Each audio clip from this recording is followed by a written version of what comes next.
नमस्कार, मुद्दा देख रहे हैं आप और मैं हूं आपके साथ ज्योति सांगवान। हरियाणा के चुनाव को लेकर हम बात करने वाले हैं। हरियाणा में 1 अक्टूबर को विधानसभा चुनाव के लिए वोटिंग होनी है। चुनाव की तारीखों के ऐलान के साथ ही हरियाणा में राजनीतिक सरगर्मियां और हलचल तेज हो चुकी हैं। भारतीय जनता पार्टी लगातार अपनी जीत का दावा कर रही है, हैट्रिक बनाने के दम भर रही है। उधर कांग्रेस की बात करें तो कांग्रेस 70 पार सीटों का दावा करती है। इसी बीच टिकट वितरण को लेकर भी कई सवाल उठ रहे हैं, क्योंकि टिकट वितरण किसी भी दल के लिए बेहद महत्वपूर्ण साबित होने वाला है। दरअसल टिकट बंटवारे को लेकर भारतीय जनता पार्टी का 2 दिवसीय मंथन गुरुग्राम में हो रहा है। तो कांग्रेस 26 अगस्त से लेकर लगातार 4 दिनों तक टिकटों पर मंथन करेगी, चर्चा करेगी। सीएम नायब सैनी का कहना है कि जल्द ही टिकटें फाइनल कर ली जाएंगी। तो कांग्रेस की पहली लिस्ट 31 अगस्त तक आने की बात सामने आ रही है। चर्चा ये भी है कि बीजेपी कई मंत्रियों और कई मौजूदा विधायकों के टिकट काट सकती है। तो कांग्रेस की बात करें, पूर्व मुख्यमंत्री भूपेंद्र हुड्डा का कहना है हर वर्ग को टिकट दी जाएगी। टिकट वितरण को लेकर हम चर्चा करने वाले हैं। जल्दी ही टिकटें फाइनल होंगी, आप लोगों को बताएंगे जरूर। देखिए, पूरे प्रदेश के अंदर वातावरण भारतीय जनता पार्टी नरेंद्र मोदी जी की नीतियों के प्रति है। आज मैं देख रहा हूं कहीं पर भी आज वातावरण में कोई कमेटी ने पूरे ने ऑथराइज किया है आगे कैसे क्या कार्रवाई करनी है, किससे कंसल्ट करना है। जो कंसल्ट करना चाहे इससे कर सकते हैं और ये आगे की मार्गदर्शन ये दिखाएंगे। बारी करते हैं, हर बारी देते हैं महिलाओं को। अभी महिलाएं को देंगे टिकट, हर वर्ग को देंगे, महिलाओं को भी देंगे, युवाओं को भी देंगे, एक आधा बुजुर्ग भी होगा, हर वर्ग को मिलेगा। मैं चाहता हूँ राज्यसभा में उनको नॉमिनेट किया जाए। से गुरुग्राम में बीजेपी दफ्तर में बैठक हो रही है। कल 5 जिलों को लेकर चर्चा होने की खबरें सामने आई थी। आज भी सुबह 10 बजे से लगातार मंथन का दौर जारी है। तो बीजेपी के तमाम बड़े नेता टिकटों को लेकर चर्चा कर रहे हैं। खबरें ये हैं कि पैनल में हर एक हलके के पैनल को लेकर चर्चा की जा रही है। अलग अलग नाम इसमें भेजे गए हैं। अब यहां चर्चा होगी, उसके बाद केंद्रीय चुनाव समिति भी महत्वपूर्ण और कह सकते हैं आप लगभग फाइनल चर्चा इसे लेकर करने वाली है। आज टिकटों को लेकर बात होगी, क्योंकि तमाम दलों के लिए टिकट सही उम्मीदवारों को देना, मजबूत जिताऊ उम्मीदवारों को देना बेहद निर्णायक चुनाव प्रदर्शन के लिहाज से साबित होने वाला है। कुछ खास मेहमान हमारे साथ जुड़ गए हैं। विजेंद्र नेहरा हैं, प्रवक्ता बीजेपी आप हैं। दिनेश अग्रवाल, प्रवक्ता कांग्रेस हमारे साथ स्टूडियो में हैं। अजय चौधरी, प्रवक्ता जेजेपी, और साथ ही रजत पंजेटा, प्रवक्ता इनेलो भी हमारे साथ डिबेट में जुड़ चुके हैं। आप सभी का बहुत स्वागत है चर्चा में। शुरुआत नेहरा जी आपसे। 2014 में पहली बार हरियाणा में आप लोगों की सरकार बनी, 2019 में गठबंधन की सरकार आप लोगों ने बनाई। इस बार आप लोग बात कर रहे हैं हैट्रिक की। क्या वाकई राहें आसान होंगी लोकसभा चुनाव के मद्देनजर भी अगर बात की जाए? और टिकटों को लेकर लगातार 2 दिन से मंथन हो रहा है। आपको बतौर प्रवक्ता आप क्या क्या जानकारी पैरामीटर से जुड़ी बता पाएंगे? किन किन बातों को जहन में रखते हुए इस बार टिकट देने वाले हैं?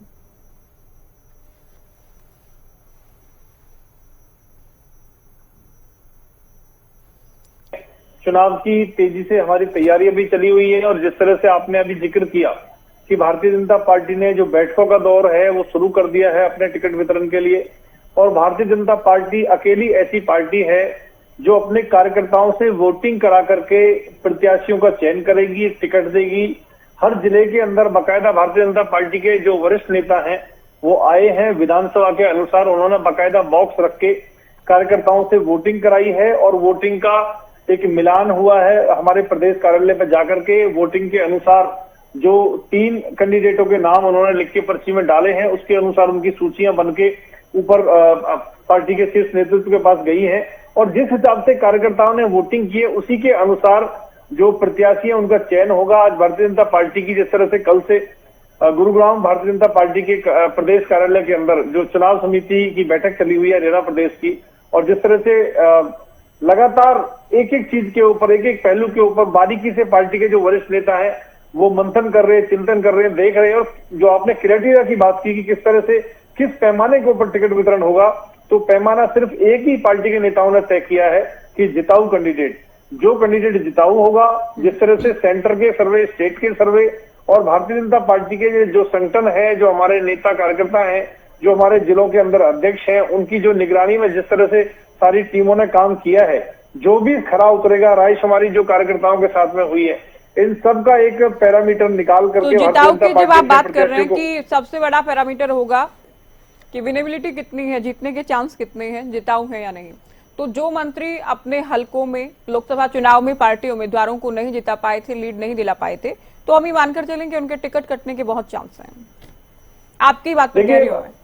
देखिए ज्योति जी, जिताऊ कैंडिडेट का मेरा अभिप्राय ये है कि जो इस समय जीतने की स्थिति के कैंडिडेट हैं, उनको पार्टी आगे चुनाव लड़ाने का काम करेगी। ये मेरे कहने का मतलब है कि 2024 के विधानसभा चुनाव में जो प्रत्याशी अपने दम पर भारतीय जनता पार्टी को वहां जीत सकता है, जिता सकता है अपने विधानसभा के अनुसार, उसको पार्टी मौका देगी आगे चुनाव लड़ने का। और बाकी पार्टी ने अंदर क्या क्या तय किया है, क्योंकि अभी भी बैठक चली हुई है, बैठक का जब समापन होगा तो उसके बाद निकल के आएगा कि आज किस तरह से नई किन बिंदुओं पर पार्टी ने चर्चा की है। लेकिन एक बात मैं आपको जरूर कहना चाहूंगा कि भारतीय जनता पार्टी की चुनाव की तैयारी सबसे तेज है। भारतीय जनता पार्टी सबसे पहले प्रत्याशी अपने मैदान में उतारेगी।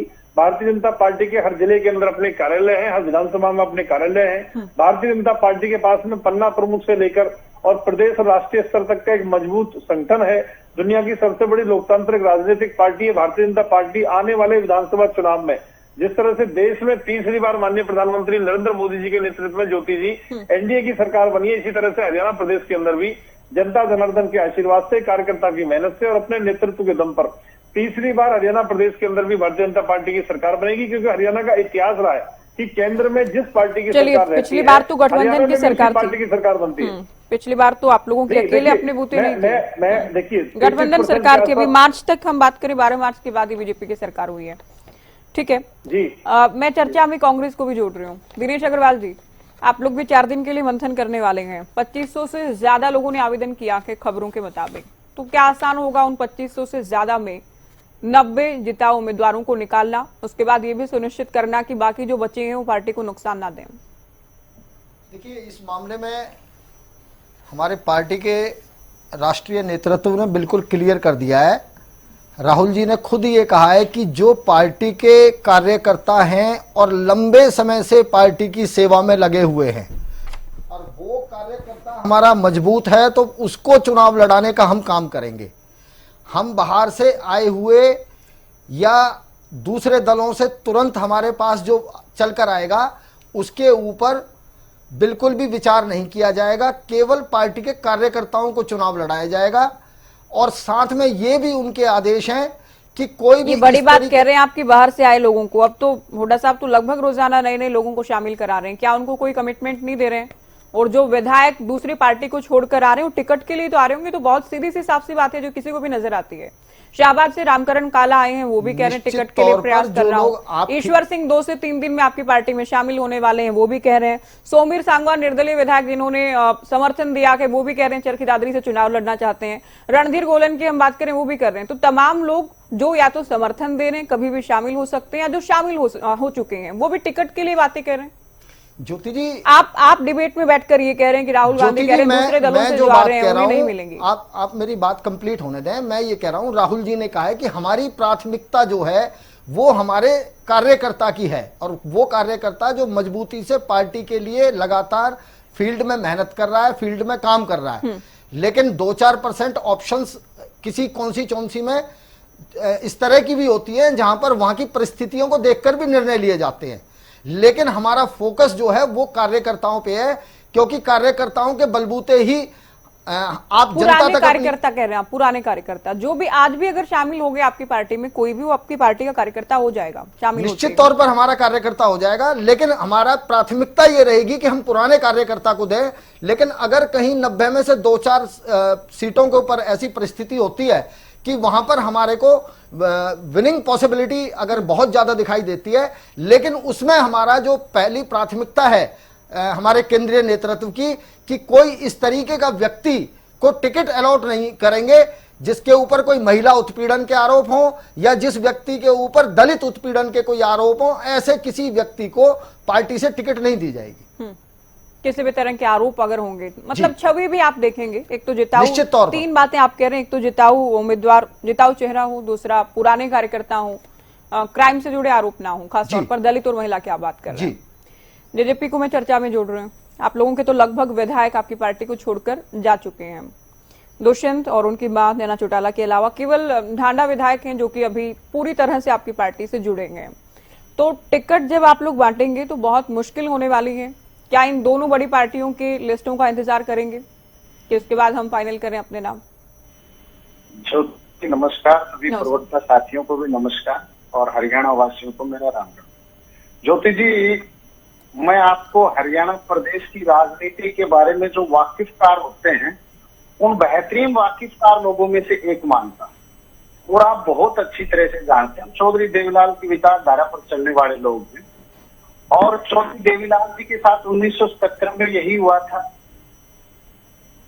2.5 साल लगभग 85 विधायक जीत करके आए थे, उसके बावजूद भी 2.5 साल में ही विधायक दूसरी पार्टियों ने तोड़ लिए थे, सरकार चली गई। तो 87 में यही हुआ और बार बार ये होता रहा। चौधरी देवीलाल को तो हमेशा ही विधायक और नेता पैदा करने वाली नर्सरी कहा जाता था कि चौधरी देवीलाल, तो हम उनकी विचारधारा से जुड़े हुए लोग हैं। कार्यकर्ता किसी पार्टी का मजबूत है, संगठन मजबूत है तो अच्छे लोग आएंगे, विधायक बनते हैं, बन जाएंगे। मैं इस बात से दूसरा नहीं, आप जो ठीक है 77 की जीत के बाद जिस तरह से बहुत बड़ा उलटफेर हुआ, भजनलाल पूरे सभी विधायकों मंत्रियों को लेकर शिफ्ट हो गए कांग्रेस में, वो एक अलग तरह की स्थिति थी। तब ये जनता ने नहीं किया था। अब आपका विरोध कौन कर रहा है? जनता ही कर रही है। लोकसभा में आप लोगों ने देखा जमानत जिस तरह से जब्त हुई है, विरोध अलग अलग जगहों पर झेलना पड़ा के। तो तब की परिस्थितियों में और अब के हालात में बहुत बड़ा अंतर है जब आप तुलना कर रहे हैं। और आप लोग तो केवल 10 सीटें जीत कर आए थे ना, वो तो ऐतिहासिक हम कह सकते हैं, प्रचंड बहुमत हासिल करके आए थे। तो हम उस समय जब 10 सीट करके आए तो हम 10 महीने पुरानी पार्टी भी नहीं थे। इतने छोटे एपिसोड में और जिस तरह से हमें इंडियन नेशनल लोकदल पार्टी से बाहर का रास्ता दिखाया गया था, और अचानक उस समय सारे चैनल्स और टीवी ये कहते थे कि शायद दुष्यंत चौटाला भी नहीं जीत पाएंगे। उन स्थितियों में भी हम 10 विधायक जीत करके आए थे और अब संगठन पूरी तरह से तैयार है। और टीवी पर बैठे हुए सारे प्रवक्ता साथी और आप भी एडमिट करेंगे कि अगर हरियाणा में सबसे मजबूत और युवा संगठन किसी के पास है तो जननायक जनता पार्टी के पास है। सबसे पहले अगर 4 टिकट डिक्लेयर किए हैं तो वो हमने किए हैं और दुष्यंत चौटाला जी ने अब भी कहा है। आपने कहा कि आप इंतजार करेंगे, ये करें ना करें 1 सितंबर तक हमारी दूसरी लिस्ट में 1 सितंबर तक दूसरी लिस्ट भी आ जाएगी, आप ये कह रहे हैं। चलिए इनेलो को लेकर हम बात कर लेंगे। पंजेटा जी, तीनों प्रवक्ताओं का आप सुन चुके हैं। जिताऊ होना जाहिर है सभी के लिए एक बहुत बड़ा फैक्टर ये है कि जीतने की स्थिति में है नहीं, क्योंकि सबसे बड़ा लक्ष्य तो जीत हासिल करना, सत्ता में आना ही है। आप लोगों की क्या क्या प्राथमिकताएं होंगी? कब तक लिस्ट को लेकर मंथन शुरू होगा? कब सूची जारी कर दी जाएगी? देखिए ज्योति जी, लिस्ट के ऊपर जो है वो मंथन जारी है। वैसी कोई बात नहीं कि लिस्ट के ऊपर मंथन जारी नहीं है। और सभी हल्के के जो समीकरण है, जो सामाजिक समीकरण मैं कहूँ, सोशल इंजीनियरिंग कहूँ, सबका ध्यान रखते हुए, सभी वर्गों का ध्यान रखते हुए बिल्कुल निश्चित तौर पे अच्छी छवि के जिताऊ साझा उम्मीदवार इंडियन नेशनल लोकदल उतारने का काम करेगी।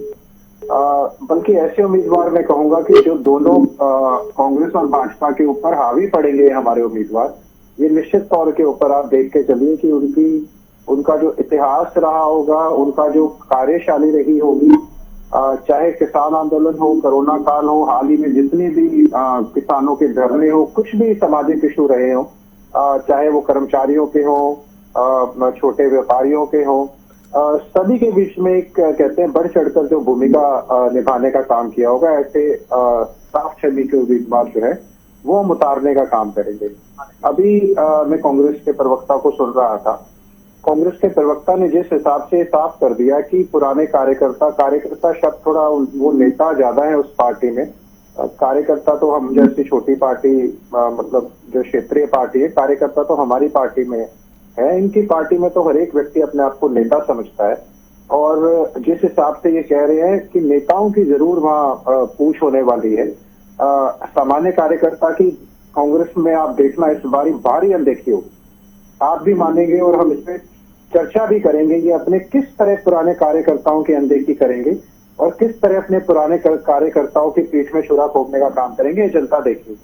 इन्होंने बात करी कि हुड्डा साहब कमिटमेंट देने की कैपेसिटी में नहीं है किसी को। ये मैं आज आपको चैनल पे बोल रहा हूँ, ये हुड्डा साहब की कमिटमेंट नहीं है किसी को कि वो टिकट दे दे।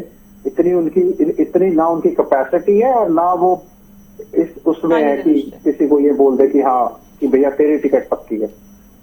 और कई बात इन्होंने करी कि इन्होंने दलित शब्द का इस्तेमाल किया। तो आप जो मिर्चपुर कांड आपकी सरकार में हुआ था, जो पूरा गांव आपने दलितों के घर परिवार वासी उजाड़ दिए थे, जो गोहाना के अंदर कांड हुआ था, तो उसकी जिम्मेदारी कौन लेगा? आपकी सरकार में जो हुआ वो दलित विरोधी नहीं था? और एक महिला गेस्ट हाँ, ये आरोप तो है, लेकिन पंडिता जी सीधा गोली मार 17 के सीटें मृत्यु कर आरक्षित दी है है हरियाणा में SC/ST के लिए। 17 सीटें। और हमने देखा कि कांग्रेस ने बहुत अच्छा प्रदर्शन किया कि आरक्षित हलकों में। एक और मजेदार और दिलचस्प बात यह है, जब आप आवेदन देखेंगे, लिस्ट वायरल हो रही थी कांग्रेस की, सबसे ज्यादा जो आवेदन आए हैं आरक्षित हलकों में आए कांग्रेस के लिए। देखिए क्योंकि कहीं ना कहीं ये बात तो है कि ऐसे समाज के लोग इस वक्त कांग्रेस के साथ खड़े हैं, लोकसभा में हमने देखा।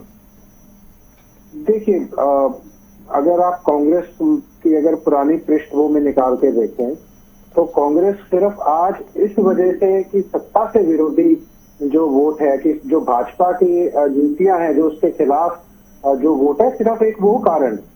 और जो कांग्रेस अपने समय में दलितों के खिलाफ जो कांग्रेस ने काम किया है, और चाहे वो उसमें आरक्षण भी शामिल है, ऐसे भी उदाहरण है। जो मंडल कमीशन आया था, वीपी सिंह जी की सरकार थी, स्वर्गीय ताऊ देवीलाल जी उस वक्त उप मुख्यमंत्री थे, तब कांग्रेस की भूमिका दलितों के पक्ष में थी या विरोध में थी, आप वो भी दलितों को देखना चाहिए। ये बहुत बड़ा, ये भी इश्यू है बहुत बड़ा। आज तो सिर्फ कांग्रेस एक काम कर रही है, जो भी भाजपा के खिलाफ जो नीति है और उसके जो एंटी इनकम्बेंसी है उसको कैश इन करने की कोशिश कर रही है, उससे ज्यादा कुछ नहीं। जो दलित वर्ग है उसके लिए कुछ नहीं किया हुड्डा साहब ने, बल्कि उनको तो उजाड़ने का काम किया है। मैं 2 उदाहरण बहुत बड़े आपको दे चुका हूँ। ऐसी और भी बहुत बातें हैं जो शायद टीवी के ऊपर कहनी ठीक नहीं रहेंगी, वो और ज्यादा कॉन्ट्रोवर्शियल हो जाएंगी। जो दलित विरोधी बातें इस कांग्रेस की सरकार ने, सेंटर की और हरियाणा की सरकार ने की, ये तो सिर्फ ये एक लहर है भाजपा के खिलाफ। जो माहौल है केवल उसको बाकी पार्टियों को कुछ भी कहते, किसी को भी के साथ जो किसी को भी वोट काटू कह दिया। देखिए वो इलेक्शन पार्टी है, आम आदमी पार्टी के प्रवक्ता इनको पानी पी के कोस रहे हैं। ये पानी पी के आम आदमी पार्टी के प्रवक्ताओं को कोस रहे हैं। लेकिन क्या था, लोकसभा चुनाव में साथ थे वो, क्योंकि वो भाजपा के खिलाफ वोट है, वो सारा वोट एक एकत्रित हो गया था। इसका मतलब ये नहीं है। अब आप देखिए, अभी आपने कहा कि जजपा का गांव-गांव में विरोध हो रहा था, बहुत से ऐसे इंसिडेंट्स हुए। इंडियन नेशनल लोकदल का तो कहीं विरोध नहीं हो रहा था। इंडियन नेशनल लोकदल के तो साथ सारे सामाजिक संगठन भी थे, किसानों के नेता भी थे, कंडेला खाप के प्रधान थे, गुरसाम सिंह चड़ूनी थे, और किसान संगठन थे। क्योंकि पता है इंडियन नेशनल लोकदल ने क्या काम किया, सरकार के खिलाफ अगर सच में ईमानदारी से सड़क से सदन तक किसी ने आवाज उठाने का काम किया तो इंडियन नेशनल लोकदल ने किया। लेकिन वो ही बात होगी कि भाजपा को हराना है तो एंटी इनकम्बेंसी, एक सारी वोट इकट्ठा हो गया, एकत्रित होगी। ऐसी चीज कोई विधानसभा के चुनाव में नहीं होने वाली। ये केक वॉक अगर सोचते हैं तो बात देखा जाएगा, हर क्षेत्र का हिसाब होगा, कांग्रेस का भी हिसाब होगा, क्या कांग्रेस ने किया पिछले 10 साल के अंदर, वो भी देखा जाएगा। सिर्फ कांग्रेस अगर इस बलबूते पे है कि भाजपा का सारा गुस्सा और लोग कांग्रेस को वोट देके निकाल दें, ऐसा नहीं होने वाला। आज जनता ये देखेगी कि सरकार में, सत्ता में, अब जजपा के पास में ज्यादा इन पे टिप्पणी नहीं करना चाहता, लेकिन ये सत्ता में साथ रहे हैं, इस बात को कैसे झुटलाएंगे? ऐसे कितने मौके हैं इनके पास कि जब सरकार को ठोकर मार सकते थे। इन्होंने तो वोट ही भाजपा के खिलाफ लिया था। तो मॉरली इनका वहां जाना मॉरली बिल्कुल इनकरेक्ट था शुरुआत में।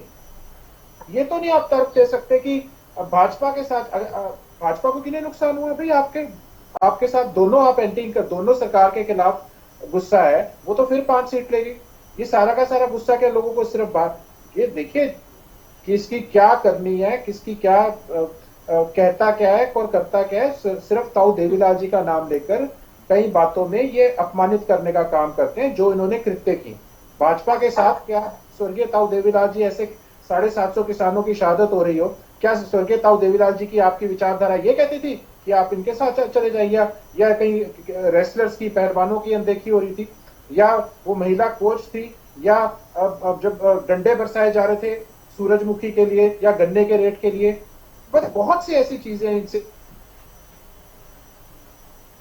ठीक है, ये सिर्फ ये कह देना कि हम चौधरी देवीलाल जी की कोई विचारधारा ये दूर दूर तक मैच नहीं करती। मैं इस बात का सिरे से खंडन करता हूं और इसको सिरे से नकारता हूं। और ये जनता यही जनता ने चीज देखी है कि ये भाजपा के साथ जाने का नुकसान नहीं हुआ। इनका जो फैसला शुरुआत में था, जो भाजपा को सरकार बनवाई इन्होंने, ये उसका गुस्सा इन्होंने निकालने का काम किया। तो जो चलिए, नुकसान आपको लेकर आप कुछ कहना चाह रहे हैं दिनेश जी लगातार? मुझे लग रहा है उसी बात को लेकर जिसमें आप कह रहे थे कि हुड्डा साहब कोई भी कमिटमेंट करने की स्थिति में नहीं है। अजय चौटाला भी हालांकि वो थोड़े विवादित ढंग से बोलते हैं भूपेंद्र हुड्डा को लेकर, लेकिन वो कहते हैं कि भूपेंद्र हुड्डा किसी को भी टिकट दिलवाने की स्थिति में नहीं है, वो खुद अपना टिकट ले आए। हालांकि हम इस बात पर एग्री नहीं करते हैं। मैं खुद भी व्यक्तिगत तौर पर भी ये मानती हूँ कि भूपेंद्र हुड्डा एक बड़े नेता हैं, 10 साल के सीएम रहे हैं। कोटा सिस्टम कितना चले ना चले, लेकिन टिकटों में तो उनकी चलेगी, इसको कोई डिनाई नहीं कर सकता।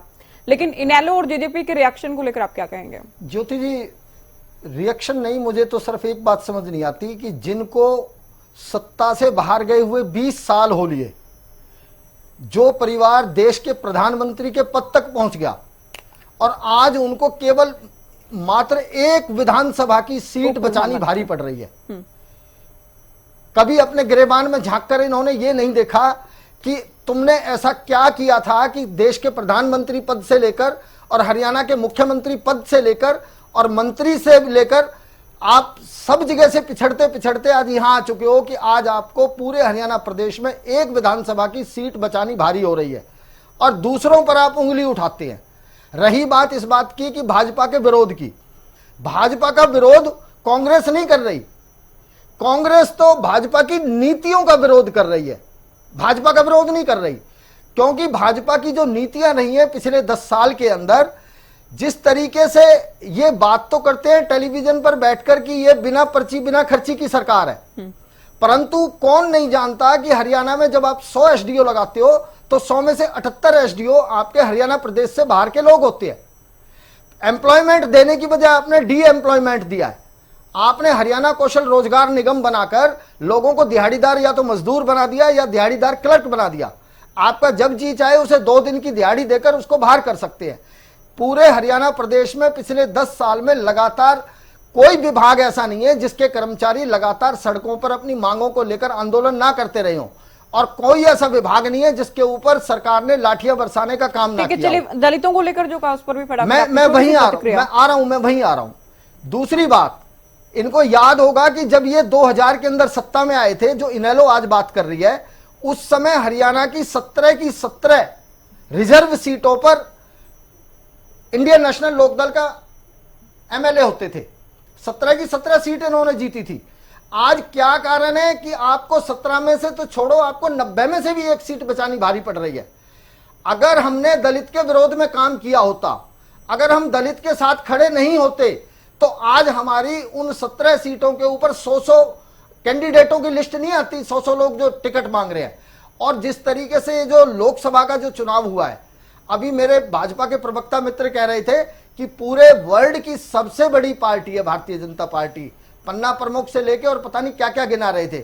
मुझे तो ये पता है 19,812 पूरे हरियाणा के टोटल बूथ में से 10,072 बूथ आप चुनाव हार गए, और एक बूथ के ऊपर आपके 40 पन्ना प्रमुख होते हैं। 40 पन्ना प्रमुख का मतलब है कि आपके 4 लाख से ज्यादा पन्ना प्रमुख चुनाव हारे हैं। उसके बाद आप अपने उस संगठन की बात करते हैं। ठीक है, आपका संगठन कागजों में होगा, लेकिन जो 10 साल तक आपने हरियाणा प्रदेश को नहीं, आप लोग तो खुद ही चुनाव परिणाम आया तब आप लोग ही कह रहे थे पन्ना प्रमुख तो गायब थे बीजेपी के। नहीं, पन्ने तो फट गए बीजेपी के। क्या क्या नहीं कहा गया कि बस्ता उठाने वाला नहीं। मैं चाहता हूं, ये बिना पर्ची बिना खर्ची की बात करने वाले लोग हैं। एचपीएससी के डिप्टी सेक्रेटरी जब 3 करोड़ रुपए की रिश्वत अटैची में ले रहे थे, वो किसके लिए ले रहे थे जो पकड़े गए? क्योंकि एचपीएससी में भर्ती या तो चीफ मिनिस्टर कर सकता है या एचपीएससी का चेयरमैन कर सकता है। लेकिन डिप्टी सेक्रेटरी जब 3 करोड़ रुपए की रिश्वत ले रहा था, तो वो 3 करोड़ की रिश्वत किसके लिए ले रहा था? चीफ मिनिस्टर के लिए या चेयरमैन के लिए? और बात करते हैं ये कि बिना पर्ची खर्ची की। इन्हीं की पार्टी को समर्थन दे रहे एक निर्दलीय विधायक है रणधीर गोलन, जो पुंडरी से हैं।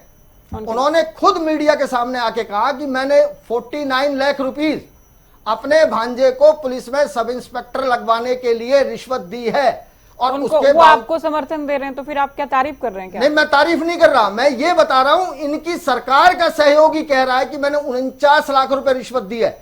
और उसके बाद भी मेरा लड़का, मेरा भांजा नौकरी नहीं लगा। जो लोग लगातार रिश्वत लेके नौकरी लगाते रहे हैं वो बिना पर्ची खर्ची की बात करते हैं।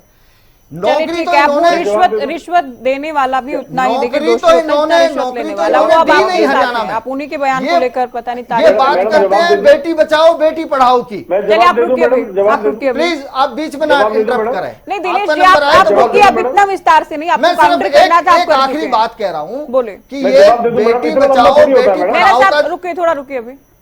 बेटी इतना लंबा पढ़ाओ भाषण थोड़ी होगा मैडम। बेटी पढ़ाओ बेटी बचाओ का नारा इन्होंने दिया। क्या हाल किया इन्होंने जंतर मंतर के ऊपर? हमारी पहलवान बेटियों को घसीट घसीट कर इन्होंने पीटा। और वही ब्रिजभूषण शरण सिंह जिसके खिलाफ आरोप थे यौन उत्पीड़न के, उसके सगे बेटे को आपने वहां से लोकसभा का टिकट दिया।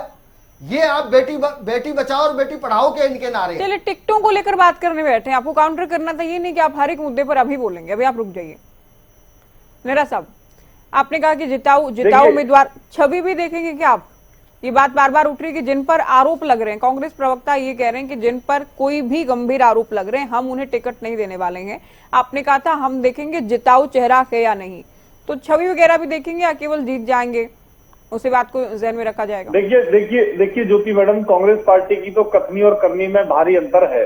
कांग्रेस पार्टी तो भ्रष्टाचार और परिवारवाद की जननी है, और भारतीय जनता पार्टी ने जो 1.5 लाख ईमानदारी से, योग्यता से और काबिलियत से, बिना पर्ची बिना खर्ची के जो बेरोजगार युवाओं को सरकारी नौकरी देने का काम किया, उसका प्रचार तो यहाँ साथ बैठे प्रवक्ता साथी ने अभी कर दिया। रणधीर गोलन जी का उदाहरण इन्होंने दिया कि 49 लाख रुपए देने के बावजूद भी उनका भतीजा नहीं लगा। इसका मतलब भारतीय जनता पार्टी में नहीं, ये कह रहे हैं कि वो रिश्वत दे रहे थे, कोई रिश्वत ले भी तो रहा था ना, ये तो देखिए। हाँ, तो जो ले रहा होगा कांग्रेस और ही होगा कोई ना जब कोई। आप पर्ची अगर खर्ची सुनिए का मैडम, राग, मैडम, आप मैडम तारीफ सुनिए, जब मैडम करते सुनिए। हैं तो 3 मैडम, करोड़ मेरी वाली बात जब बार बार विपक्ष उठाता है, उस पर भी जवाब दे दिया कीजिए। मैडम ज्योति जी, मेरी बात सुन लीजिए। हमने तो दलालों को दलाली बंद की है, भ्रष्टाचारियों को जेल में डालने का काम किया है। अगर कोई रिश्वत दे रहा था तो उसको पकड़ने का काम हमारी सरकार ने किया है, उसको जेल में डालने का काम हमारी सरकार ने किया है। कांग्रेस पार्टी की सरकार के अंदर तो कोई भ्रष्टाचारी जेल में जाता ही नहीं था, ये तो खातिरदारी करते थे उनकी।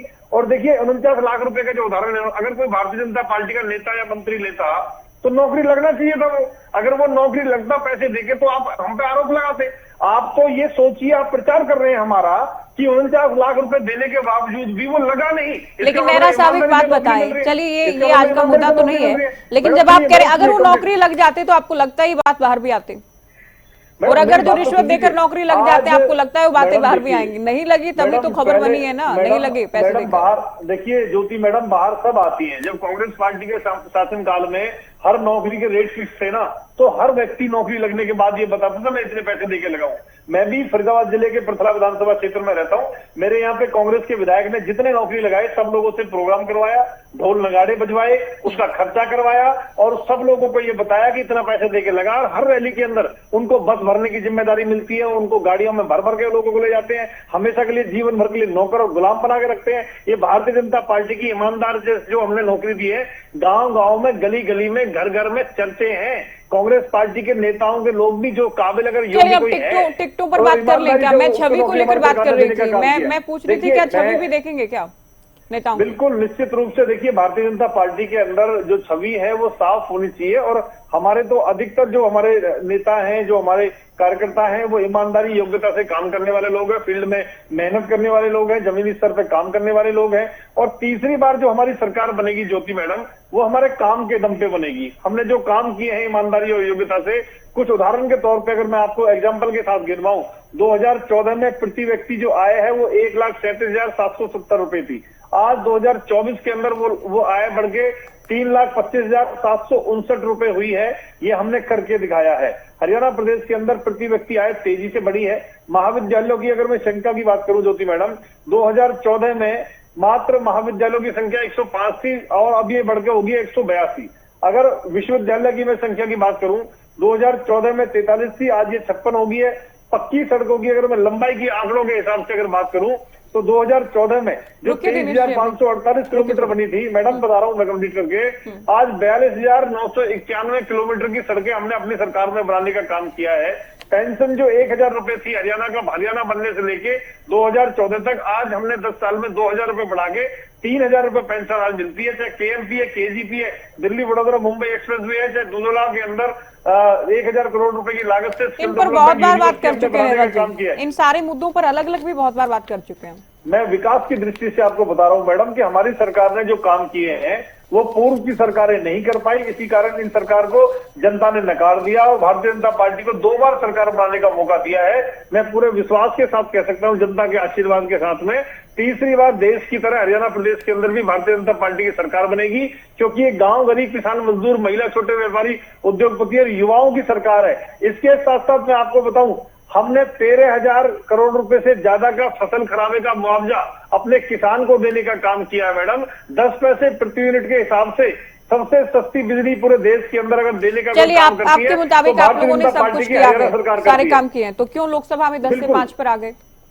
हमारी वोटिंग परसेंटेज बढ़ा है मैडम। देखिए मैं आपको बता देता हूँ, नहीं बढ़ाइए, ये नहीं, कैसे बढ़ा आप ये बताइए ना। कांग्रेस का बढ़ा गया बहुत ज्यादा, ऑलमोस्ट आप लोगों के बराबर आ गई है। मैडम मेरी बात तो सुनिए, 46.5% वोट भारतीय जनता पार्टी को मिला है लोकसभा चुनाव में, आप देख लीजिए, चेक करा लीजिए, और 43% वोट कांग्रेस पार्टी को मिला है। पिछली बार इन लोगों को 28% मिला था, ये कहीं तो अच्छे लगे कि बात सच है, इनका वोट फीसद बढ़ा है और हरियाणा में सबसे ज्यादा बढ़ा है किसी भी राज्य के मुकाबले कांग्रेस का। लीजिए मैडम, देखिए 0.5% जेजेपी को मिला है, 1.5% इनेलो पार्टी को मिला है, 2% के आसपास आप पार्टी को मिला है। हरियाणा प्रदेश के अंदर 3,17,000 वोट हर पार्टी से हमें ज्यादा मिले हैं, कांग्रेस पार्टी से ज्यादा मिले हैं। करनाल का विधानसभा उपचुनाव हम जीते हैं, और जिस तरह से राज्यसभा चुनाव में कांग्रेस पार्टी ने अपनी हार मानी है, आने वाले विधानसभा चुनाव में भी इनकी हार ऐसे ही होगी, ये ऐसे ही बैठ के देखते रहेंगे और हम जीतने के साथ में तीसरी बार जनता की सेवा करेंगे। रुकिए अभी दिनेश जी, आप काफी समय ले चुके हैं। अजय जी, पिछली बार चूंकि हमने देखा रातों रात लोग कांग्रेस से, दूसरे दलों से आपकी पार्टी में आए, जिसमें शाहबाद विधायक की हम बात करें, रामकरण काला, क्योंकि कांग्रेस ने टिकट नहीं दिया, आते हैं अगले दिन आप अपना उम्मीदवार बदलते हैं, जेजेपी का उम्मीदवार बदला जाता है, रामकरण काला जीत जाते हैं। ईश्वर सिंह की बात करें, देवेंद्र बबली की बात करें, तो इस बार क्या कोई उम्मीद या कोई चांस लग रहा है? जो पहले से आप लोगों के साथ हैं वो तो छोड़ छोड़ कर जा रहे हैं। पिछली बार जो लोग दूसरी पार्टियों में बात नहीं बन पाई थी वो आ गए थे आपकी पार्टी में।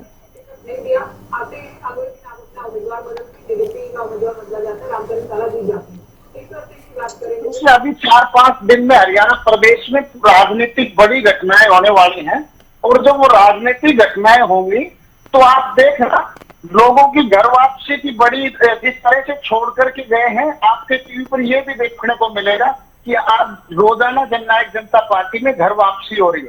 आपके सामने अभी मैंने कांग्रेस के वो कह रहे थे कि हमारा ये क्राइटेरिया होगा कि जब हम कैंडिडेट डिक्लेयर करेंगे, एक सीट पर 5-5, 7-7 कैंडिडेटों को थपकी मार करके कहीं दीपेंद्र होता है तो कहीं भूपेंद्र होता है, कभी इनके दूसरे साथी एक सीट पर 5-5 जो प्रत्याशी तैयार किए हुए हैं, जब उनको टिकट नहीं मिलेगी तो हरियाणा प्रदेश में दोबारा से भाग मिल्खा भाग वाली पिक्चर रिपीट होगी। हिंदी पिक्चर फिल्म अपन सभी ने देखी, तो कांग्रेस में भगदड़ मचने वाली है, आप 5-4 दिन में देखना। दूसरी बात, दलितों की इन्होंने चर्चा की, और ज्योति जी आपने भी कहा 17 विधानसभा सीटें जो आरक्षित हैं उनमें दलितों ने भारतीय जनता कांग्रेस को वोट डाला। मैं आपकी बात से पूर्णतः सहमत हूं कि दलित ने कांग्रेस के पक्ष में जम करके वोट डाला। वो वजह ये नहीं थी कि कांग्रेस उनके लिए व्यस्त है, उनको सबसे पहले भारतीय जनता पार्टी को निपटाना था, क्योंकि जिस तरह साक्षी महाराज और ज्योति मिर्जा के लोगों ने बयान दिया कि 400 सीटें हमें संविधान बदलने के लिए चाहिए, तो दलित के दिमाग में कहीं ना कहीं ये बात थी कि भारतीय जनता पार्टी अगर पूर्ण बहुमत से सत्ता में आती है तो आरक्षण के साथ छेड़खानी होगी और सुविधा के साथ छेड़खानी होगी।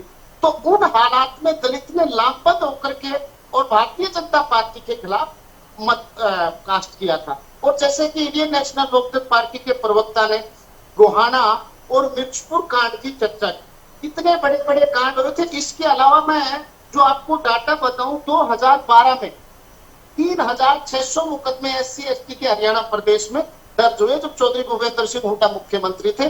2013 में 3,946 के करीब मुकदमे SC/ST के दर्ज हुए, और 2014 में 4,764 मुकदमे SC/ST के खिलाफ SC/ST के मुकदमे दर्ज हुए। तो ये डाटा अपने आप में शो करता है कि हुड्डा साहब के टर्म में दलितों के ऊपर जो अत्याचार था वो चरम पर था, और इन्होंने जमकर के दलितों के ऊपर कोई स्टेबल कदम नहीं उठाए, इस वजह से क्राइम दलितों के खिलाफ हुए। चलिए पंडिता जी, आपकी चूंकि देखिए आप कह रहे हैं एक विधायक वाली बात, आपकी बात के जवाब में दिनेश जी कह रहे हैं कि हालात क्या हो गए लोकदल के, किसी चूंकि स्वरूप बदलती बदलती इनेलो, और इनेलो के हालात क्या हो गए, एक विधानसभा पर आप लोग आ अटके हैं, वहां तक सिमट गए हैं। तो इस बार आप लोग गठबंधन करके बीएसपी से बातें तो ये कह रहे हैं कि अभय चौटाला सीएम होंगे, गठबंधन की सरकार होगी, लेकिन क्या वाकई आसान होगा? आप लोगों के सामने क्या चुनौती है? एक से बढ़ाकर 2 विधायक 4 विधायक तक जाना, या फिर वाकई आप लोग सपना देख रहे हैं, लक्ष्य लेकर चल रहे हैं कि सरकार बनाएंगे हरियाणा में? देखिए ज्योति जी, निश्चित तौर पे इंडियन नेशनल लोकदल की सरकार बनने जा रही है। बसपा गठबंधन की जो हमारी साझी सरकार है वो निश्चित तौर पे हमारी सरकार बनने जा रही है। ये जो हाइप है, ये जो लोकसभा चुनाव की वजह से ये जो कांग्रेस क्रिएट करने की कोशिश कर रही है कि यही सेम वोटिंग पैटर्न रहे, और जो सच में ईमानदारी से हरियाणा में काम कर रहे हैं किसी तरह उन दलों को निपटाया जाए। देखिए हमारे दल को नुकसान कोई नई बात नहीं है। हमारे दल के खिलाफ पहले भी ऐसी साजिशें होती रही हैं। तो आज आवाज नहीं आ रही आपकी, बोलिए बोलिए। चाहे भाजपा के, आप मेरी आवाज आ रही है ज्योति जी? जी बोलिए, आ रही है अब।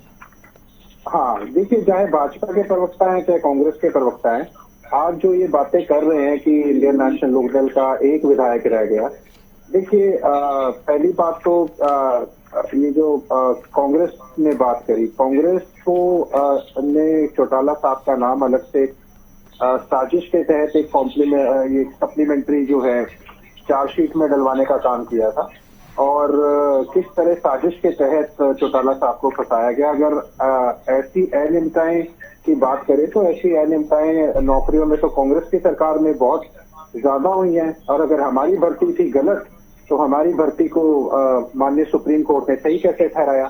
और जो शिकायत करता था, ये भी मुझे लगता है पहला ही केस होगा जिसमें एक शिकायतकर्ता जिसने शिकायत करी वो आईएएस ऑफिसर को, उसको 10 साल की सजा सुनाने का काम किया। ये जनता को ये देखना चाहिए, समझना चाहिए कि शिकायतकर्ता उसको भी 10 साल की सजा और चौटाला साहब को भी 10 साल की सजा। तो ये तो सब जानते हैं कि कांग्रेस की क्या साजिश रही है। हम जो एक सीट के ऊपर रहे वो ठीक चुनाव से पहले हमारी पार्टी को भाजपा ने साजिश की तरह जिस तरह तोड़ा, और उसका फायदा कांग्रेस और भाजपा दोनों को हुआ, ये इसमें कोई संकोच नहीं है मुझे कहने के अंदर।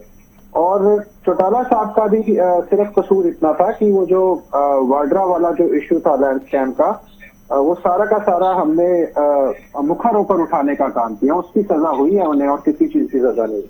अब जो बात कर रहे हैं ये कांग्रेस के प्रवक्ता, तो कांग्रेस के प्रवक्ता मुझे ये बताएं कि 70 के अंदर आपकी मात्र 3 सीट थी, लोकसभा की बात नहीं कर रहा, विधानसभा की बात कर रहा हूं मैं।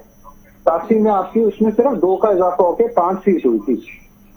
96 में आपका फिर 10 से कम का आंकड़ा था, फिर आप 9 पर नहीं, वो 3 थी तो वो तो आपातकाल का इफेक्ट था ना, ये बहुत आम स्थिति नहीं थी वो। और कोई नहीं, ये तो हमारी पार्टी को भी तो आखिरी में तोड़ा था। ये हमारी पार्टी में, ये तो बताइए हम कोई वॉकआउट करते हैं क्या? हम कोई भाजपा को 10 साल की तरह भाजपा के साथ साठगांठ करके चलते हैं क्या?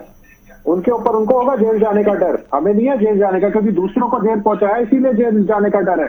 आज 7 केसेस के अंदर जमानत के ऊपर है, वो कॉम्प्रोमाइज करते हैं कहीं ना कहीं। पूरी कांग्रेस कॉम्प्रोमाइज है सिर्फ हुड्डा साहब की वजह से।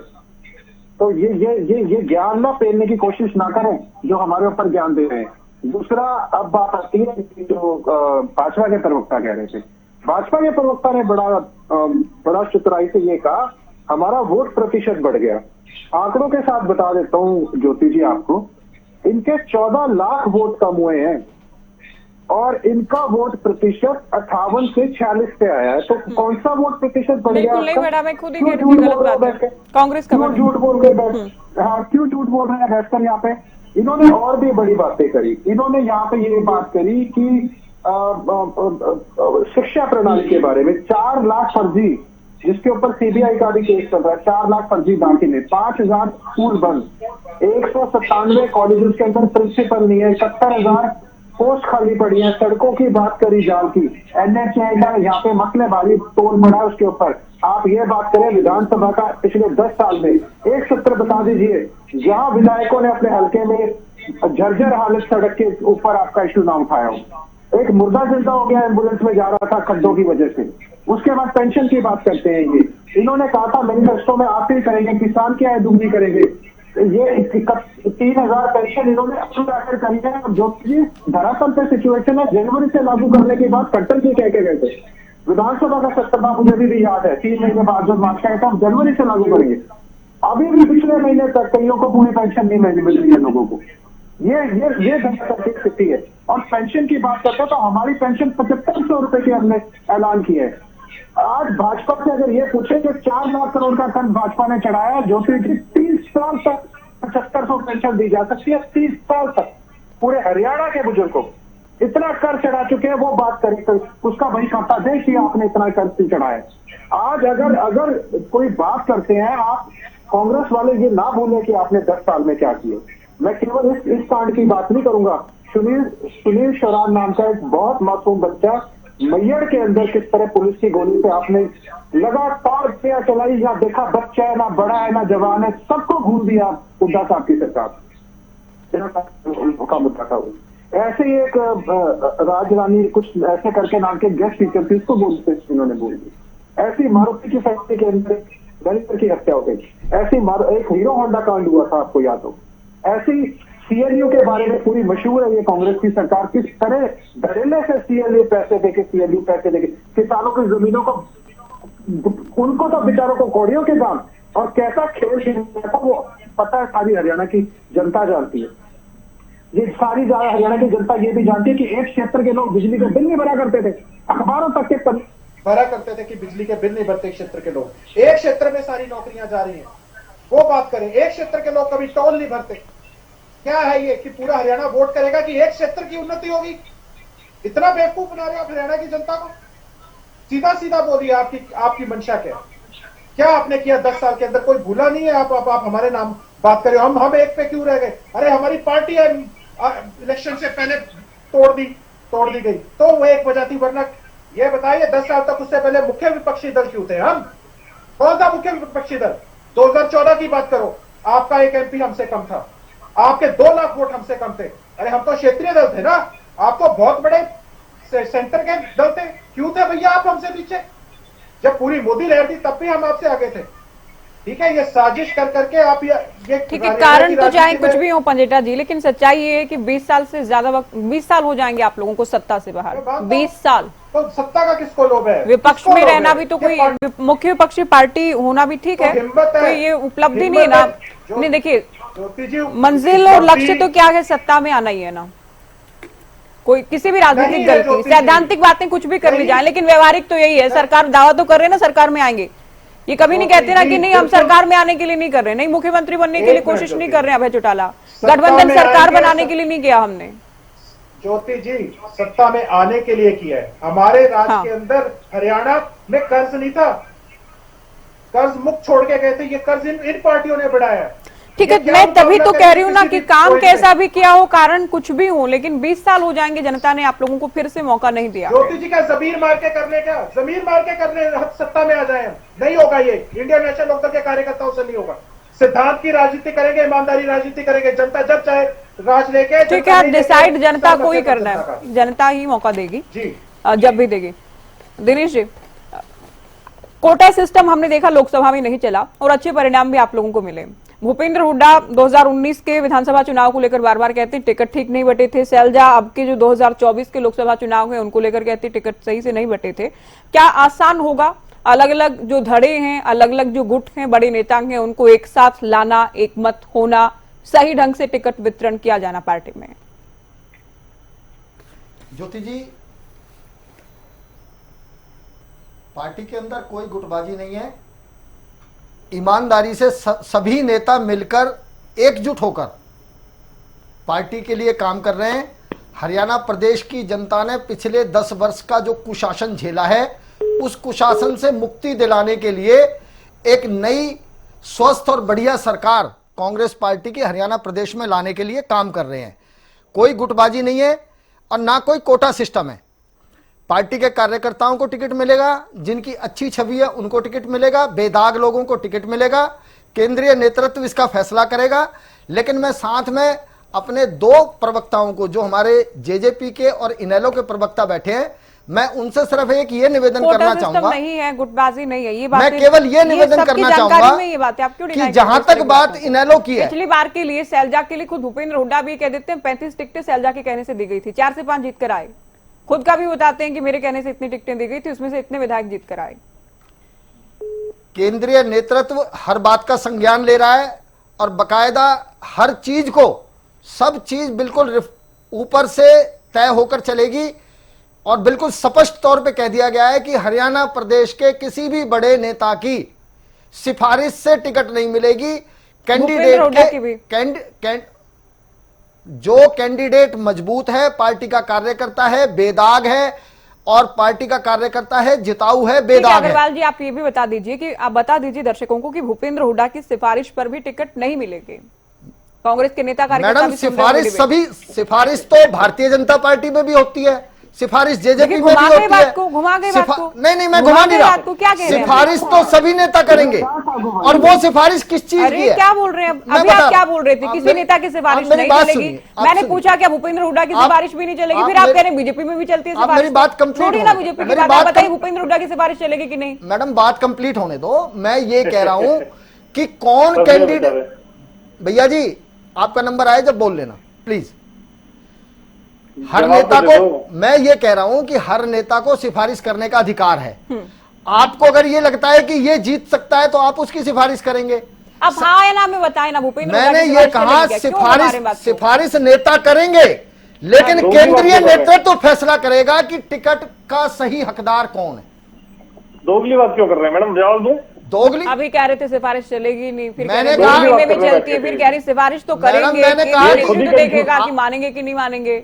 मैंने मेरी बात को घुमाइए ना। मैं नहीं घुमा रही हूँ, मैं घुमाती नहीं हूँ बात को, मैं सीधी बात करती हूँ। मैंने स्पष्ट कहा है कि हर नेता को, अगर आपको लगता है, भैया जी प्लीज शांति रखेंगे जरा। मैं आपके बीच में बता दूंगी जवाब, मैं बिल्कुल नहीं बोला आपके बीच में। तो बोलिए तो। मैंने ये कहा कि सिफारिश करने का हक तो हर नेता को है, करेंगे भी, लेकिन मैंने कहा कि केंद्रीय नेतृत्व किसी की सिफारिश नहीं मान रहा।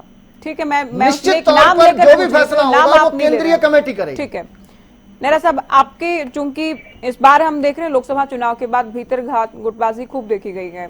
अब रणजीत सिंह की बात करें, वो भी आंख दिखा रहे हैं पार्टी को, राव इंद्रजीत भी आंख दिखा रहे हैं, कुछ अपने बच्चों के लिए, अपने बेटों के लिए, अपनी बेटियों के लिए भी ट्राई कर रहे हैं। तो क्या होने वाला है इस बार? क्या दबाव में आएगी पार्टी किस तरह के? खास तौर पर जब अहिरवाल की हम बात करें, अहिरवाल एक बहुत बड़ी भूमिका अदा करता है, खास तौर पर 2014 और 19 की बात आपकी पार्टी के प्रदर्शन के लिहाज से हम करें। देखिए ज्योति जी, भारतीय जनता पार्टी में कांग्रेस पार्टी की तरह परिवारवाद नहीं है कि अगर कोई पिता मंत्री है तो बेटे को सिर्फ इस आधार पर टिकट मिल जाए, चुनाव लड़ने का मौका मिल जाए कि उसका पिता मंत्री है, सांसद है, विधायक है। लेकिन भारतीय जनता पार्टी में कोई काम कर रहा है, किसी नेता का, मंत्री का कोई पुत्र या पुत्री है, और वो काम करते करते पार्टी संगठन में अन्य अन्य दायित्वों को निभाते हुए अगर वो 10 से 15 साल से 20 साल से पार्टी में काम कर रहा है, पार्टी की सेवा कर रहा है, तो पार्टी इस नाते उसको वंचित नहीं कर सकती कि वो मंत्री का या विधायक का बेटा एक सामान्य कार्यकर्ता की तरह उसका भी नंबर आएगा। और जिनका भी आपने नाम लिया है, जिस तरह से हमारे फरीदाबाद जिले के अंदर भी अगर मैं बात करूं, हमारे जो केंद्रीय मंत्री हैं श्री कृष्णपाल गुर्जर जी, उनके जो सुपुत्र हैं श्री देवेंद्र चौधरी जी, भारतीय जनता पार्टी में वो जिले में कार्यकारिणी सदस्य रहे मेरे सामने, क्योंकि मैंने उनको देखा है जिले में, वो महामंत्री रहे। बात नहीं समझी, आपकी पार्टी में देंगे अगर टिकट तो आप कह देंगे कि हम तो ये देखकर कि वो पार्टी के लिए काम कर रहे हैं, कांग्रेस में देंगे तो परिवारवाद हो जाएगा। देखिए परिवारवाद ज्योति जी परिवारवाद की श्रेणी में हमारे यहाँ और राव आरती को अगर देखिए, अभी तो अगर मगर पर ही बात कर रहे हैं, अगर राव आरती को टिकट दिया जाएगा, मान लीजिए दे दिया गया, तो क्या ये परिवारवाद नहीं होगा? क्या नहीं, देखिए मैं गुर्जर के बेटे को मान लीजिए टिकट दे दिया गया, क्या ये परिवारवाद नहीं होगा? क्या अगर उनको मिलता है तो वो 20 साल से भारतीय जनता पार्टी के कार्यकर्ता के 20 साल से तो राव इंद्रजीत भी नहीं आपकी पार्टी में, राव आरती कहां से हो जाएंगे? मैडम मैंने क्या बोला आपको? मैं राव इंद्रजीत जी का जिक्र नहीं कर रहा, मैं फरीदाबाद जिले से आता हूं। मैंने पूछा नाम लेकर, मैं आपको बता रहा हूँ ना, मैं कृष्णपाल जी के जो सुपुत्र है उनका एक एग्जाम्पल आपको कोट कर रहा हूँ कि वो 20 साल से भारतीय जनता पार्टी के कार्यकर्ता के तौर पर काम कर रहे हैं। और अगर उनको पार्टी मौका देती है तो किसी भी कार्यकर्ता को इसमें कोई दिक्कत या परेशानी नहीं है, क्योंकि सामान्य कार्यकर्ता के तौर पे वो काम करते आ रहे हैं। हमारे यहाँ पे ये कल्चर नहीं है कि अगर वो मंत्री का, विधायक का, सांसद का बेटा या बेटी है उसको तुरंत टिकट मिल जाएगी। अगर ऐसा होता तो पिछली बार पूरा प्रयास किया था इन बड़े नेताओं ने कि इनके पुत्र या पुत्री को टिकट मिल जाए, पार्टी ने नहीं दिया कहीं पे भी। और यही कारण है कि भारतीय जनता पार्टी एक ऐसी पार्टी है जिसमें एक सामान्य कार्यकर्ता भी मुख्यमंत्री बनता है, प्रधानमंत्री बनता है, पार्टी का प्रदेश अध्यक्ष से लेकर राष्ट्रीय अध्यक्ष बनता है, और कोई तय नहीं होता हमारे यहाँ पे। जैसे कांग्रेस पार्टी के अंदर 1998 से लेकर 2023 तक पंडिता जी कुछ बोल रहे हैं, मुझे आवाज नहीं आ रही पंडिता जी आपके। देखिए, जिस तरह से सोनिया गांधी जी लगातार लगभग 25 साल तक कांग्रेस पार्टी की राष्ट्रीय अध्यक्ष रही, ऐसा भारतीय जनता पार्टी बिल्कुल कुलदीप बिश्नोई को लेकर भी बात तो है ही। बिल्कुल, वो कुछ दिन पहले ही आते हैं, बाई इलेक्शन होते हैं, उनके बेटे को आप उम्मीदवार बनाते हैं। का भी जोड़ दीजिए, दोनों एग्जांपल मैंने आपको बताया। और अगर किरण वो राज्यसभा जा रही है, उनकी बेटी को टिकट दिए जाने की चर्चा है, तो क्या वो परिवारवाद नहीं होगा? देखिए, अभी किसी तरह का टिकट को लेकर के फैसला नहीं हुआ है ज्योति। तभी तो मैं कह रही हूँ, अगर मगर मैं तो ये कह ही नहीं रही कि हो गया फैसला, लेकिन भाभी बिश्नोई का तो हो गया था ना, 2022 में हो गया था, बाई इलेक्शन में हो गया था। ज्योति जी, ये तो केंद्रीय चुनाव समिति को तय करना है, मैं और अब आप बैठ के नहीं कर सकते। और जहां तक कांग्रेस पार्टी के जो लोग हैं वो कितने कंफ्यूज है, आप देखिए, अभी बहुत बड़ी बड़ी बात कर रहे थे, नियम सिद्धांत बता रहे थे और कह रहे थे राहुल जी ने कहा है कि किसी भी नेता की सिफारिश नहीं मानी जाएगी, और जब आपने हुड्डा साहब का नाम लिया तो उन्होंने अपनी बात बदल दी। तो हमारी पार्टी के अंदर जो भी है वो पूरा एक नियम से, सिद्धांत से, कानून से, पार्टी का एक इंटरनल संविधान है, उसके हिसाब से पार्टी के अंदर निर्णय होते हैं। और जिस तरह से गुड़गांव के अंदर अभी जो 2 दिन से मंथन बैठकें चली हुई है, हर विधानसभा के अंदर जो जिताऊ कैंडिडेट है उसको साफ सभी के व्यक्ति को जनता के बीच में जिसकी स्वीकार्यता है और कार्यकर्ताओं से वोटिंग करा के, मैं फिर कहता हूं, भारतीय जनता पार्टी एक अकेली ऐसी पार्टी है जिसने हर जिले के अंदर अपने जिला कार्यालय के ऊपर हर विधानसभा के अनुसार बाकायदा वोटिंग कराई है कार्यकर्ताओं से कि आप वोट करिए, आपकी विधानसभा का प्रत्याशी कौन होना चाहिए, और उस वोटिंग की काउंटिंग करके उसके आधार पर टिकट वितरण करने वाली भारतीय जनता पार्टी अकेली पार्टी है। अगर मैं आपको किसान हित के काम गिनाने शुरू करूं मैडम, तो हमारी गांव गरीब किसान की ये सरकार है। जिस तरह से 15,000 रुपए प्रति एकड़ के हिसाब से फसल खराबे का मुआवजा हरियाणा प्रदेश के अंदर भाजपा सरकार सबसे ज्यादा देती है। आप क्यों जा रहे हैं खराबे पर, मुआवजे पर? अभी पिछले उत्तर में आपने बोल दिया ये सब नेहरा जी, हम टिकटों को लेकर बात कर रहे हैं ना, समय भी कम है। ठीक है, आपका उत्तर पूरा हुआ क्या? आप बताइए, आपका कोई सवाल है तो? नहीं, टिकटों को आप टिकट को लेकर उत्तर दे चुके हैं। दिनेश जी, अभी आप थोड़ा रुकिए, जेजेपी से हम बात कर लेते हैं। अजय जी, चूंकि लोकसभा के प्रदर्शन की तो बात होगी ही होगी, जिस तरह से जमानत जब्त हुई थी, और इस बार ठीक है दिग्विजय को लेकर आप लोग कह चुके हैं डब्बाली से लड़ेंगे, दुष्यंत का भी क्लियर है कि वो चाना से ही लड़ रहे हैं, फोगाट को आप लोगों ने चरखी दादरी से उतारा, बारडा का भी आप लोगों का, साथ ही अमरजीत ढांडा का भी शायद आप लोग कह चुके हैं। लेकिन इन 5 नामों के अलावा क्या कोई वाकई बड़ा नाम ऐसा आ गया जो बच जाता है पार्टी के पास उम्मीदवार उतारने के लिए? क्योंकि दूसरी लिस्ट लाना तो अब चुनौती होगी आप लोगों के लिए। ज्योति जी, उसके ऊपर पार्टी मंथन करने में लगी हुई है। कल आदि चौटाला जी अपने महेंद्रगढ़ आ रहे हैं और अभी दुष्यंत चौटाला जी 3 दिन पहले अटेली में आकर के गए थे। तो कार्यकर्ताओं से राय शुमारी जारी है और राय शुमारी करके जो अच्छा कार्यकर्ता होगा, जो टूटी से इलेक्शन लड़ेगा, उनको इलेक्शन लड़ाएंगे। दूसरी बात, अभी भारतीय जनता पार्टी के प्रवक्ता को मैं सुन रहा था, ज्योति जी, इनकी पार्टी का परिवारवाद नहीं है, दूसरी पार्टियों का परिवारवाद इनको परिवारवाद दिखाई देता है। वो अपने हरियाणा में एक कहावत है कि मारा कुत्ता तो कुत्ता और इन आड़ा कुत्ता टोमी, तो मतलब इनका परिवारवाद के लिए वैक्सीनेशन दे देते हैं, अजीब सी। दूसरा, सिद्धांत और नीति की बात कर रहे थे ज्योति जी, आप बहुत अच्छी तरह से वाकिफकार हो। जब इस देश में इमरजेंसी लगाई गई तो उस इमरजेंसी के लिए जब देश के बड़े नेताओं को जेल में डाल दिया गया था, तो जेल में नेताओं की रिहाई के लिए सड़कों पर निकल करके लोग नारे लगा रहे थे और उनमें मुख्य रूप से अटल बिहारी वाजपेयी और अडवाणी भी थे।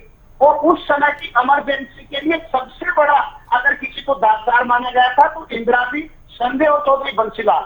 और सड़कों पर निकल करके अटल बिहारी वाजपेयी जी और अडवाणी जी नारे लगा रहे थे कि इमरजेंसी के 3 दलाल, इंदिरा, संजय, बंसीलाल। और आज उन चौधरी बंसीलाल की तारीफ करते नहीं सकते। इनकी कोई नियत है, इनकी कोई नीति है। 96 में सरकार भी तो बना ली थी, भले ही नहीं चल पाई थी, भले ही लोगों ने साथ छोड़ दिया था, ये नहीं कि उसके बाद अभी साथ आए हैं ये लोग।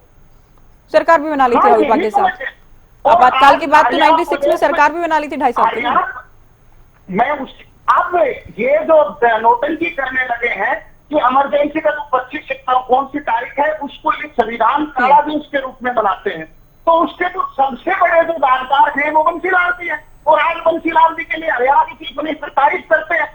उनसे बहुत कुछ सीखने को मिला।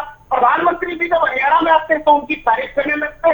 5 साल से संविधान सारा देश के रूप जी अजय जी समय कम है, मैं लास्ट कमेंट चर्चा का पंजेटा जी आपसे ले रहे हैं, बोलिए। देखिए ज्योति जी, आपने ये बात कही थी कि कांग्रेस में 17 सीट में जो 17 सीट दलित सीट्स हैं, जो एससी सीट्स हैं, वो उसमें सबसे ज्यादा कांग्रेस के अंदर जो वो आवेदन पत्र आए हैं, इससे ये कहीं जाहिर नहीं होता, आपको ये नहीं पता कि अभी बीएसपी आईएनएलडी का भी एससी सेल है, उसमें कितने आवेदन आए। ये 17 सीट देने आसानी से आपको लगता है कि आप बता दीजिए ना, आप ही बताएंगे इनेलो के पास कितने आए हैं। मैं नहीं खोल अभी, जब तक ऊपर से आदेश नहीं है नहीं पत्ते खोले जाते। आप ये मान करके चलिए ये 17 सीट में से अगर कांग्रेस को हम 1-2 भी लेने दे तो, 1-2 भी लेने दे तो इनको दलित वोट नहीं आएगी। आपको लगता है कांग्रेस के साथ दलित वोट आएगी? अभी इलेक्शन में समय आप देखिए, इंडियन नेशनल लोकदल के साथ इतना भारी जन समर्थन है। अगर कांग्रेस वालों को नहीं दिख रहा तो सोशल मीडिया उठा के देखिए, हमारे प्रोग्राम वो सिर्फ कार्यकर्ता, अभी हमारे सम्मेलन थे हमारे जो अभी खत्म हुआ आज कुरुक्षेत्र में था, रैलियों का रूप ले चुके हैं। वो जनता का समर्थन और विश्वास हमारे साथ है, इसमें कोई दो राय नहीं। तो वो पहली बात का उत्तर मैं आपको वो वाला दे दिया। और आपने अभी बात करी थी भाजपा की, जो बंसीलाल जी के साथ सरकार चलाई थी। एक फैक्ट में आपको ये कोई फेवर नहीं है अगर भाजपा ने भेजा है किरण जी को, सुषमा स्वराज जी को हरियाणा विकास पार्टी की तरफ से राज्यसभा में भेजा जा चुका है। ये भी एक आपको थोड़ा आंकड़ा है, ये भी मैं क्लियर कर दूं। वो तब सुषमा स्वराज जी एचवीपी की तरफ से गई थी जबकि सांझी सरकार थी। अब बात आती है जो कांग्रेस के प्रवक्ता से आपने सवाल किया, और बड़ा अहम आज डिबेट का मुद्दा है, क्योंकि ये सोच रहे हैं कि कुछ भी करके जो भाजपा के खिलाफ एंटी इनकम्बेंसी है उसको हम कैश इन करें। अपना कुछ नहीं है, अपना कुछ नहीं बताना सोच रहे हैं लोकसभा के। पंजेटा जी आगे समय नहीं अलाउ कर रहा है। बहुत शुक्रिया आपका, शुक्रिया आप सभी का, आप लोगों ने वक्त दिया। और टिकटों को लेकर जो मंथन अलग अलग दलों का हो रहा है उसे लेकर हमने चर्चा की। फिलहाल दीजिए इजाजत, नमस्कार।